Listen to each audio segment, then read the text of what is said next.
I'm honored to have him here. He first approached our club about a year ago now and introduced his book. At that time it was titled Culture Clash.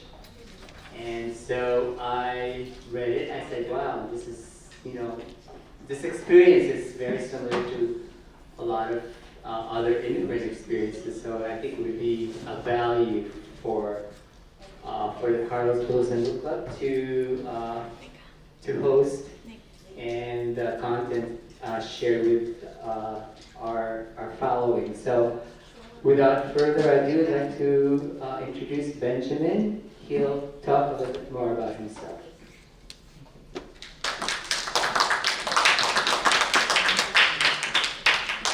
Thank you.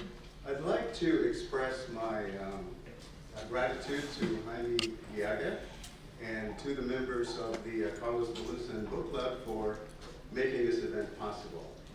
And also, I wanted to thank each and every one of you for taking the time to join us this afternoon.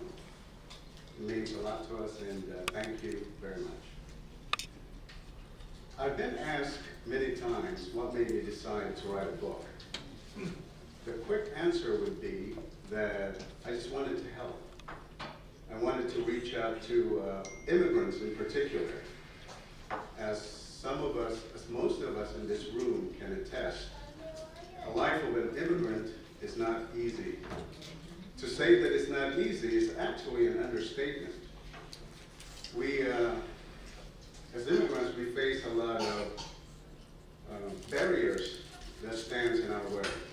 You have the language barrier, you have the job discrimination, racism, the sheer isolation of being away from your people, from your comfort zone, and the incredible task of having to reinvent yourself in a foreign land.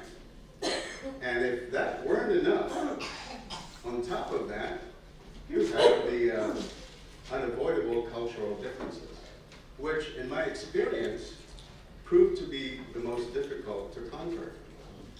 What makes cultural differences so challenging is that it's not readily identifiable.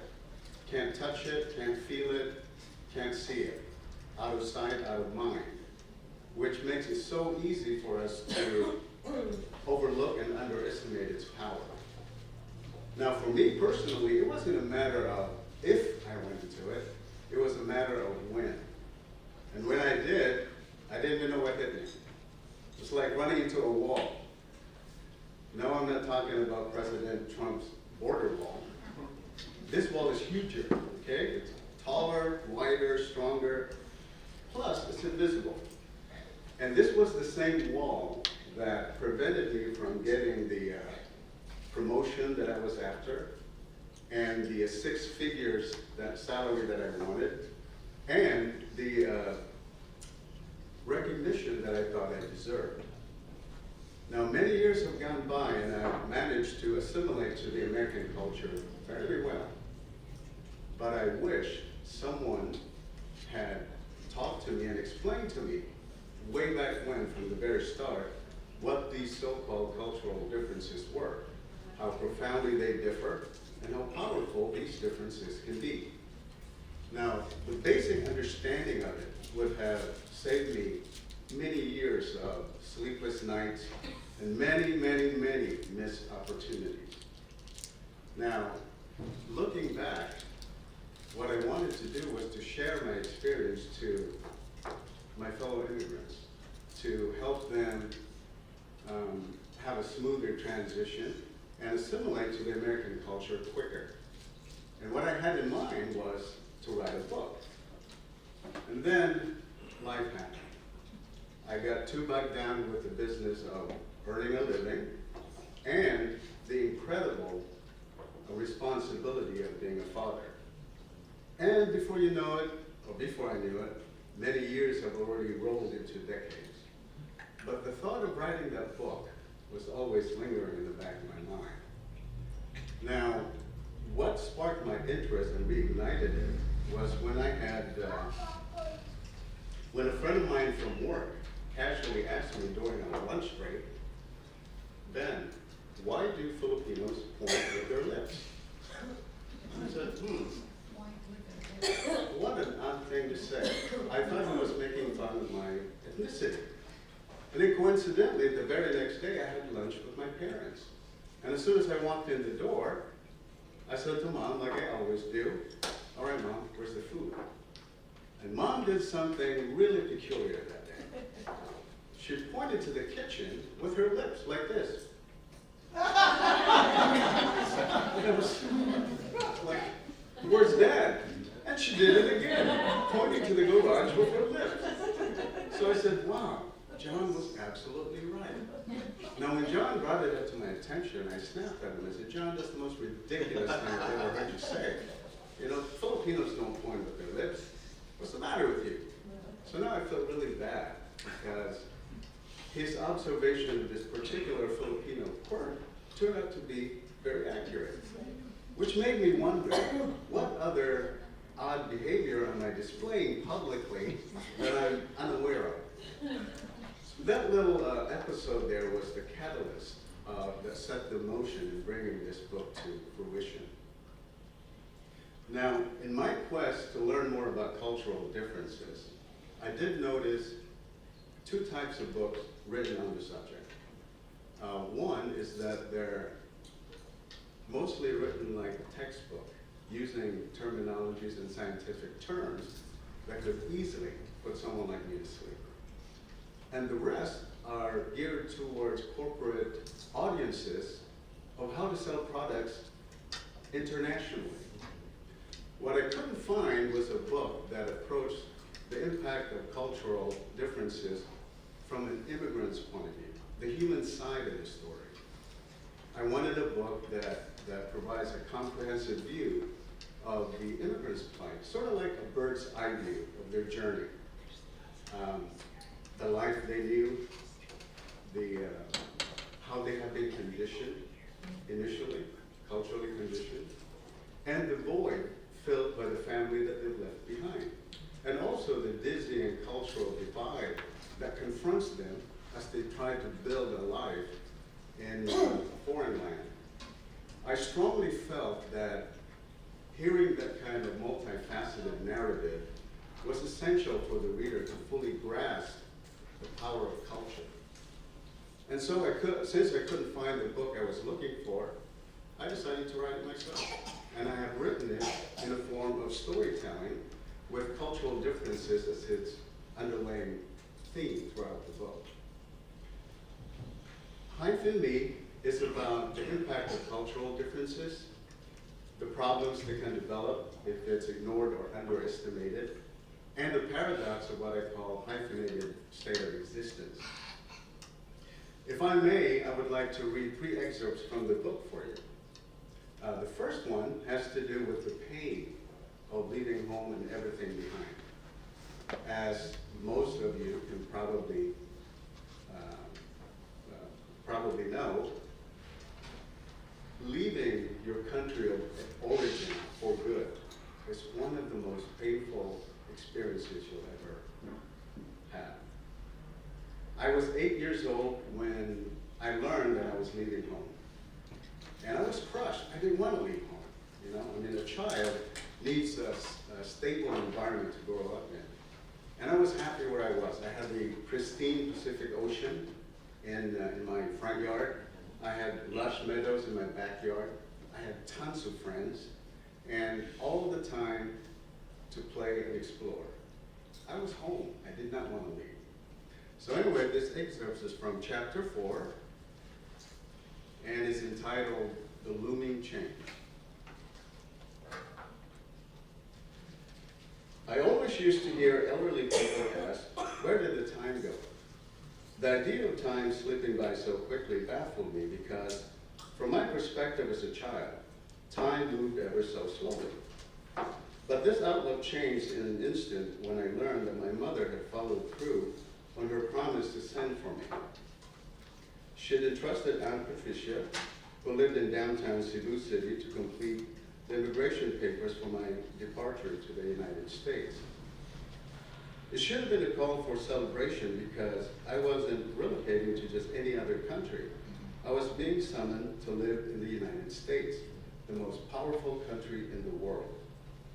Everyone I knew was supportive of my chance to build a brighter future in the land of opportunity.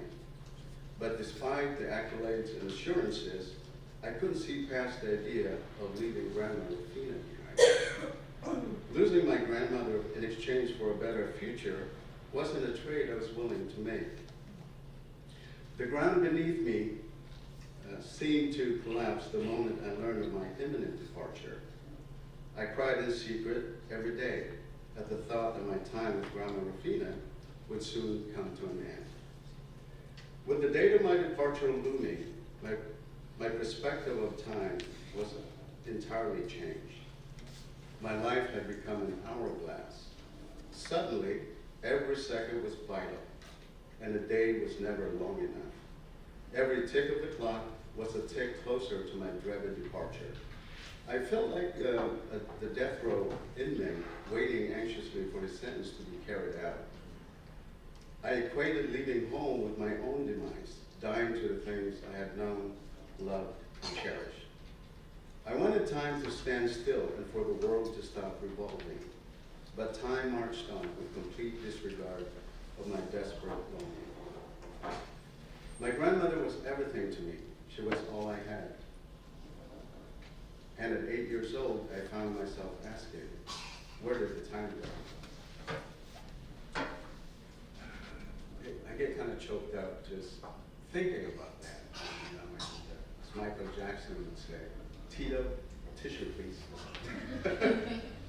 But anyway, the second excerpt has to do with the challenge of language barriers. I was 15 years old when I finally arrived in the United States, and unfortunately I didn't speak English. I was fresh off the boat, and my entire vocabulary in English consisted of 3 words. Oh, thank you,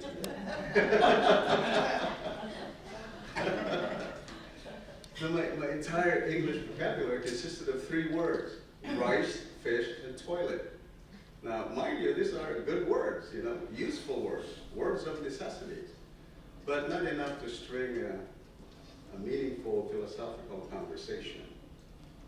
So, being a stranger in a strange land and not being able to speak the language, embarrassing moments were unavoidable. I attended St. Joseph Academy, a very small Catholic school.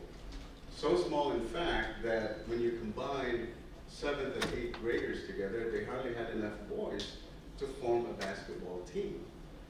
So by default, I had to play. I had to be a part of the team, which I didn't want to be a part of because of my inability to speak the language. So this excerpt is from chapter 5, entitled A Strange New World.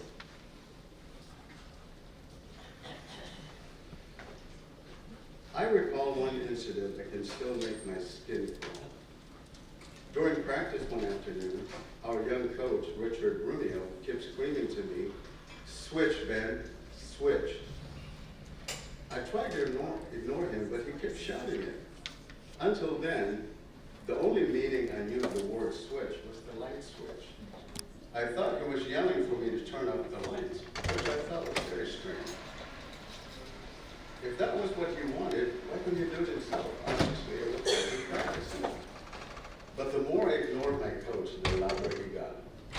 Reluctantly, I left the court, headed towards the far end of the gym to find the light switch. By then, my coach was practically pulling his hair out in frustration.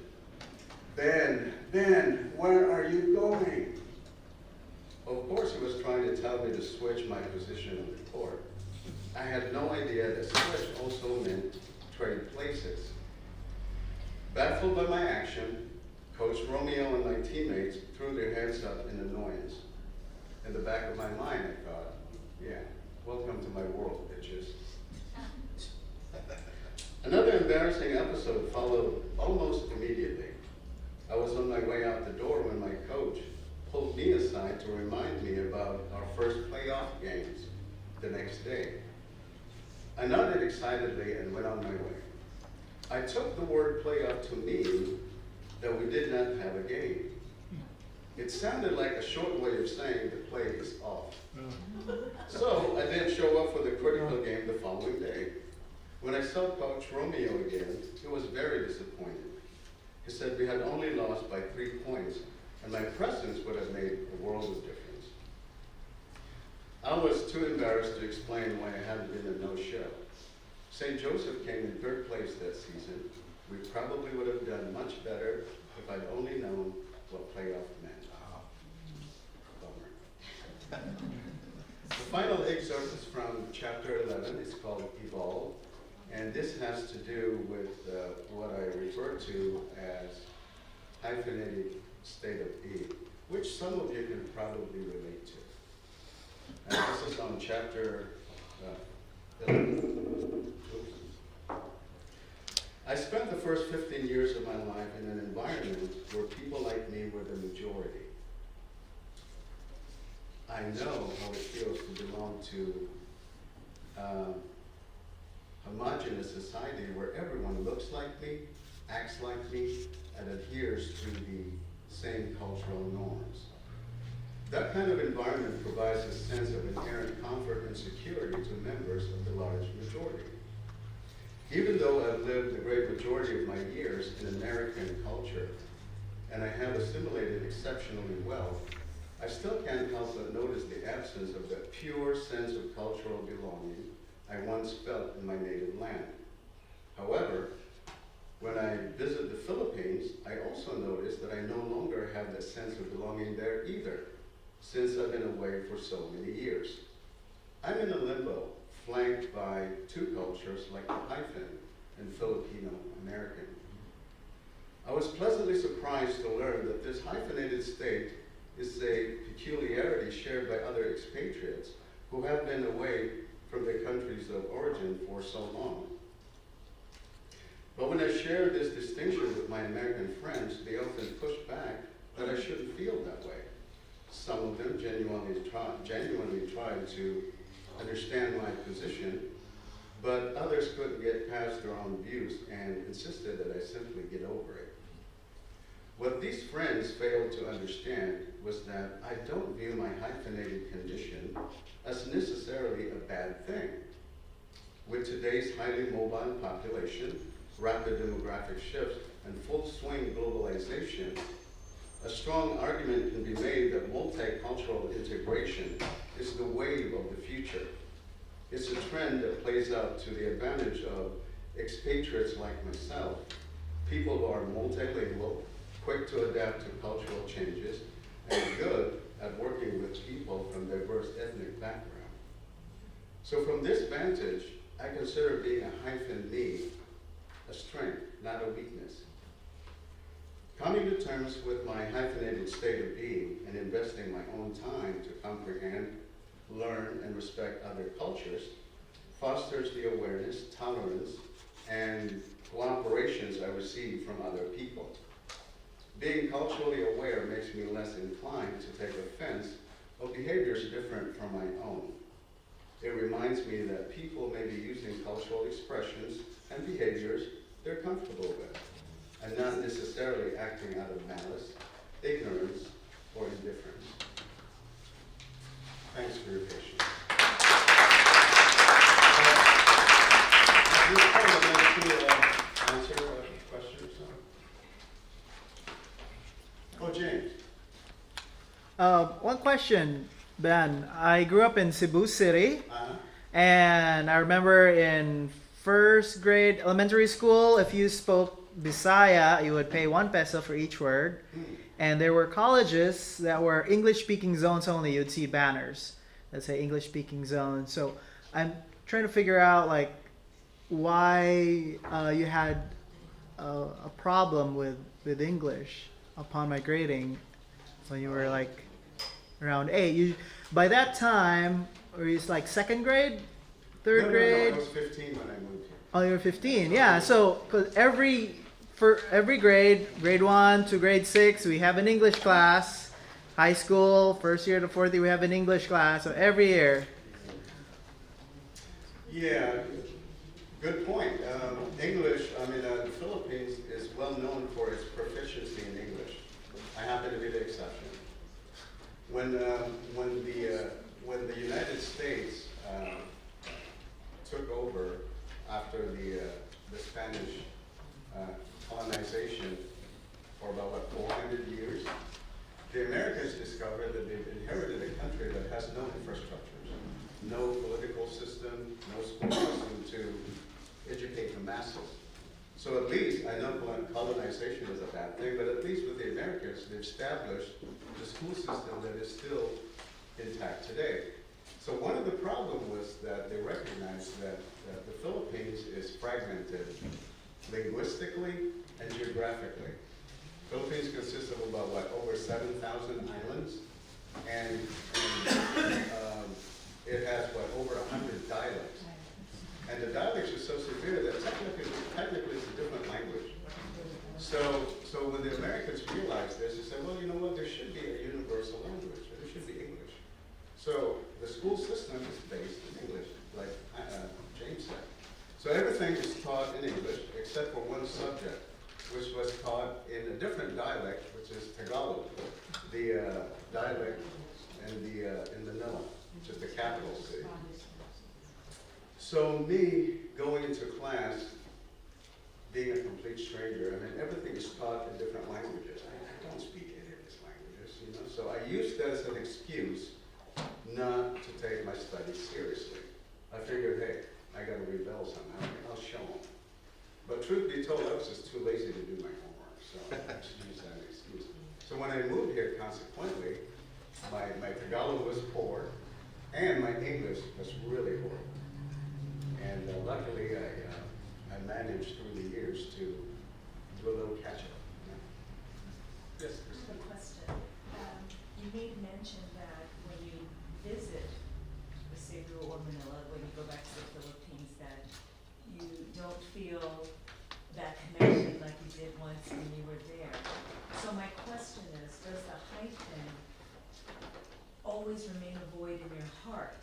Or you always feel that hyphenated between the two cultures for always, or does it ever mend? Well, initially, I thought it was a void. But now that I've come to terms with it, I actually see it as a blessing.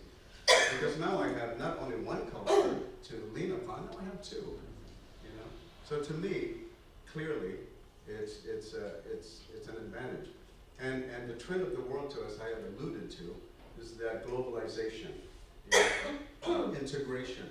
Our mobility right now is far greater than ever before. And with the technology, we're able to communicate with each other even closer. So that bodes well to immigrants like us, multilingual, multicultural, and be able to adapt to changes quickly. So for me, personally, it's an advantage.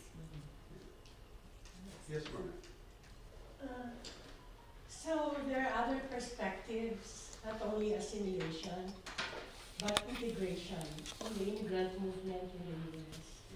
I'm just wondering how your book addresses that part where it should be a two-way process, not just an immigrant, coming into a society and trying to absorb and be part of that, but also for the society, the dominant society, should be welcoming those immigrants, and then integration happens.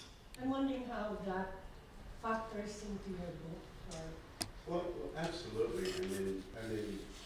The people we work for, the people we hire, are becoming more and more diverse, and it's going to get more diverse as we move on.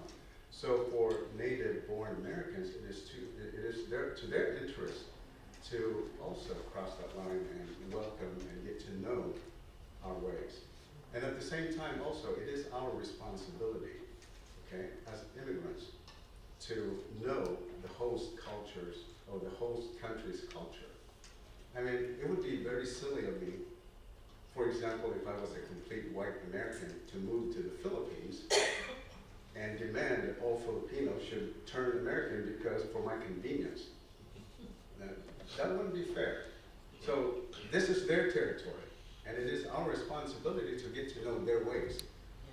And at the same time, here's the thing.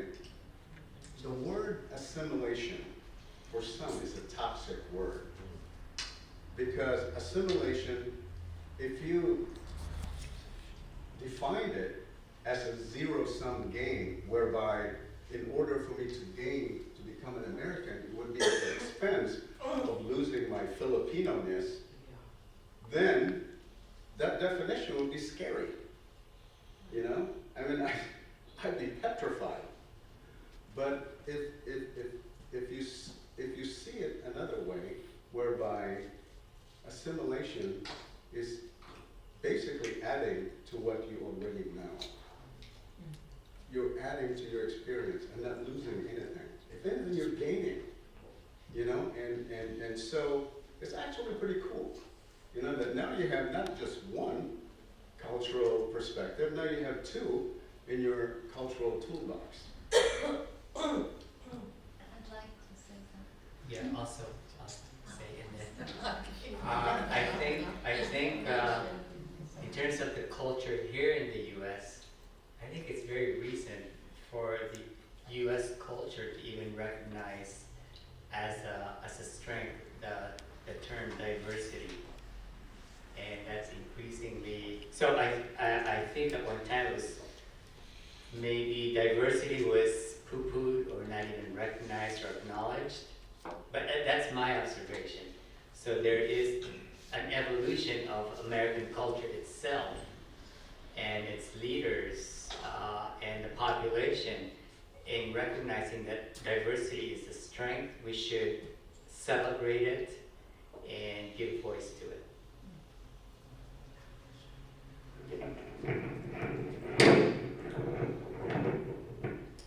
Well, I think it takes strength for a minority. Well, California is actually more minority majority at this point in time because there are more people of color in California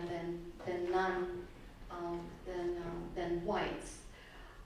But I grew up in the 60s, and I think that it took a lot of strength for a minority to have a sense of pride in their culture of origin, because there was truly truly pressure to assimilate, and your definition of assimilation meant that you had to give up your identity to become a full American. I think that there's more recognition from the broader population that with diversity, it's just like biodiversity. When you have just one strain of any species, then there's more of a possibility of failure of survival.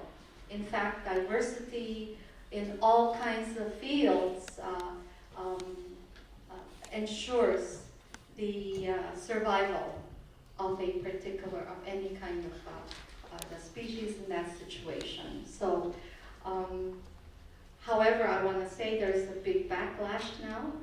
You know, there's the nationalists, the white supremacists, the movement, which is actually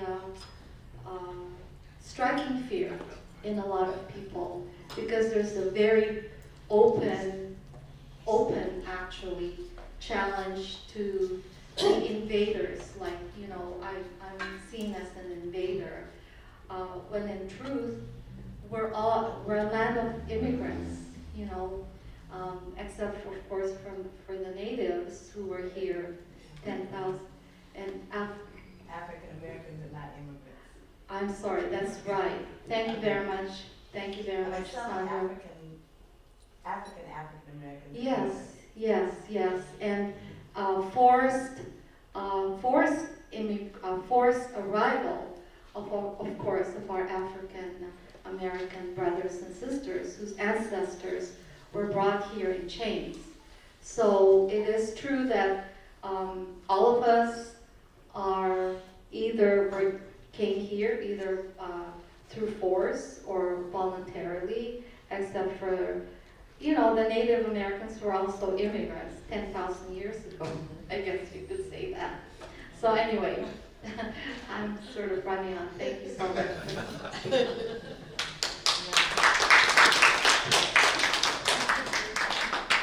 Just a side note, though, I think it was either last year or the year before, where census showed that the newborns were majority minority, and there were less white people being born the last couple of years. So, 20 years from now, the And that minorities just will stokes be the majority. fear, that stokes the fear, it's more and more, and that horrible incident in New Zealand, Yeah.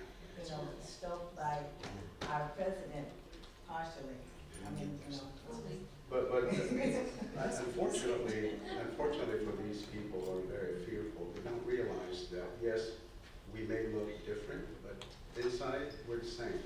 We Well, believe in the American dream. In fact, I used to teach my students that all of us human beings are 99.9% the same in terms of genome structure and internal structure. DNA. Yeah, but a dog is 99% 0.1% is what. DNA as a human. That's all behind That's the right. All superficial.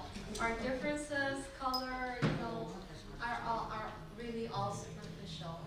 At the bottom, we're all the same. We're all human beings. Oh, there's a question. Yes, Ben. I actually, it's just, I never really think through what's really happening. As far as how the society turns out in a certain way. But since I've lived in California, I moved here from New York in 2007, I really realized that, as you just said, maybe perhaps because California, there are more racial minorities than the other part of the country. So that's why we're so, what should I say, unified in a way in our hearts. And we don't have those kind of discrimination other states have. My question, it just came to me, is there any federal or national level that we can make other states like us? Is there any other way besides moving there, putting them out here? How did we become what we are, but they never did? Like I'm saying, I think, we've been activists politically in the community. I told my husband, let's go to the red state and show them how a mixed marriage can work out. You can join me.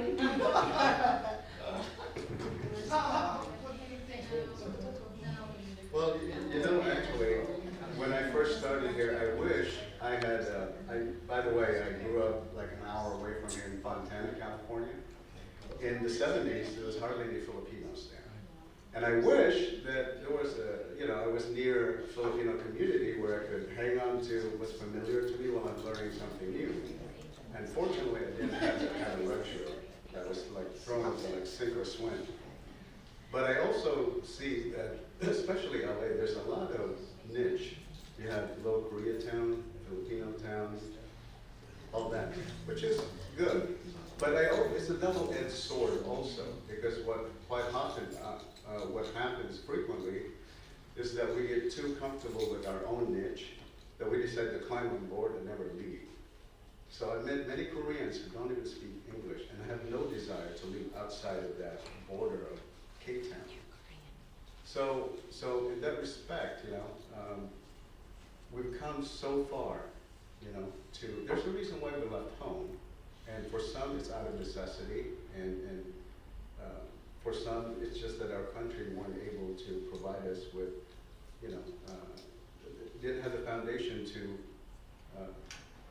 bring to fruition the dreams that we had for ourselves and our families, so we come here.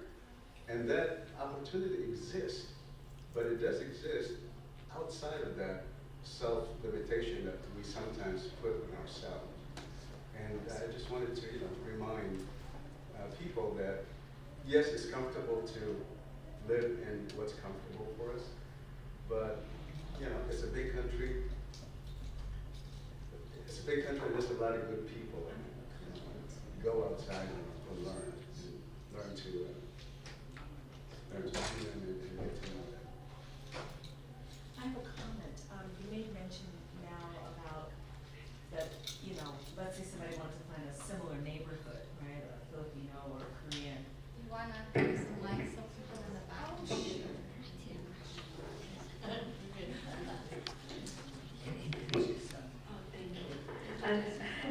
I'm Christine Padua. I'm of Puerto Rican descent, but I'm born and raised in New York City. And my parents are born and raised in New York City, so the grandparents came from Puerto Rico. So what happens in that scenario, you're in the country speaking English, raised in the schools, but what happens is you're still assimilating. So for example, when you're 18 and you go to a job, and let's say the boss has his feet up on the table, as a Puerto Rican, you're like, oh my God, that's rude and ill-mannered. The mannerisms is strange. Even though I'm born and raised here, went to the schools, did Pledge of Allegiance as a child in the schools of the borough of Brooklyn. But what I found interesting was getting older, coming out to California, I was looking for a Puerto Rican parade or some neighborhood where they have pasteles or maybe some familiar food or rice and beans that's different from Mexican food, so I could taste home or maybe grandparents or something. But then what happens is you're in that group and you're different than them. Like they're going to a salsa club on Saturday and I'm going to a jazz club to listen to Miles Davis, a trumpet or somebody play piano or the symphony or something, or the opera, for example. And then they'll say, you're so bourgeois, you're trying to be, you're not us. And I'm like, no, you're right, I'm not you, but not ethnically speaking. It's just you start to change maybe educationally or, you go to school.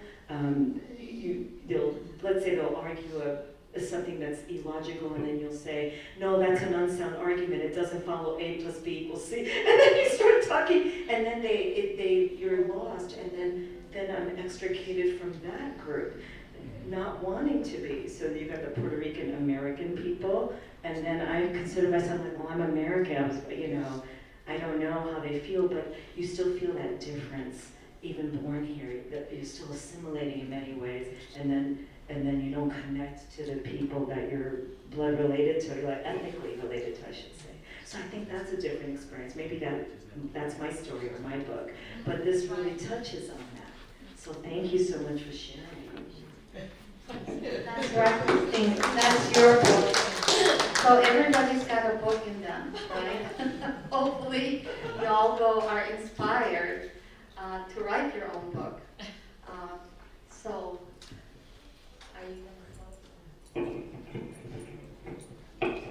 Are there any other questions from the audience or comments? I did want to address that question about a federal kind of system to help us acculturate and being, in this country, the public school system was founded as a way to, provide the opportunity for appreciating all cultures, the history, although it wasn't that successful in terms of talking about the history of minorities in this country. That's probably our work to do right now, each one of us, how we can be connected to our local communities and how we can promote the story of all of us. It's just not just one story. But anyway, I just wanted to say thank you. I am the president of the Friends group of this library, and so I feel very full, I feel very gratified and joyful with this wonderful gathering, and thank you all for coming today.